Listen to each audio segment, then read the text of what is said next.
Oh my God यार, एकदमै ठुलो ठुलो बाढी आएको छ। खाल्डे, पहिरो बेसी, यो त्रिशुली, बेत्रावती सबै बगाउने अवस्था छ साथीहरू। यो टाढो टाढो जो नजिक हुनुहुन्छ सबै भाग्नु होला कृपया। यो ठुलो बाढी, यो ड्याम 3A को ड्याम चाहिँ नि पड्केर यो चाहिँ नि यो बाढी, ठुलो बाढी आएको छ। अहिलेसम्मको भीषण बाढी, त्रिशुली खोलाको सबैभन्दा भीषण बाढी, आजसम्मको इतिहासकै सबैभन्दा भीषण बाढी आएको छ। कृपया सबैजना भागिदिनु होला।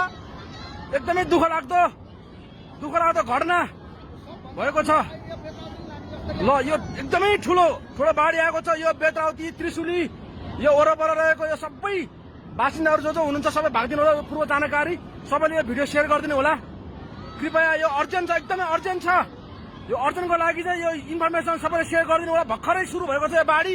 माथि चाहिँ तपाईँको त्रिशुली ड्याम 3A को चाहिँ ड्याम फुटेर यो बाढी चाहिँ नि सबै यो त्रिशुली खोला, यो खाल्डे, यो बेत्रावती, यो त्रिशुली, यो सबै जोखिम अवस्थामा रहेको छ। यो वरपर रहेको सबै घर चाहिँ बगाउने अवस्थामा छ। सबैजना चाहिँ भागिदिनु होला। त्यहाँबाट चाहिँ सबै टाढो रहनु होला। ल कृपया यो मेसेज, यो इन्फर्मेसन सबैले सेयर गरिदिनु होला। छिटोभन्दा छिटो यो लाइभलाई सेयर गरिदिनु होला कृपया। यो त्रिशुली वरपर रहने यो देवीघाट, यो जति पनि छ जहाँ कम्प्युटर, यो अब तल आउँदैछ। यो छिटोभन्दा छिटो यहाँको मान्छेहरू सबैजना भागेर टाढो बस्दिनु।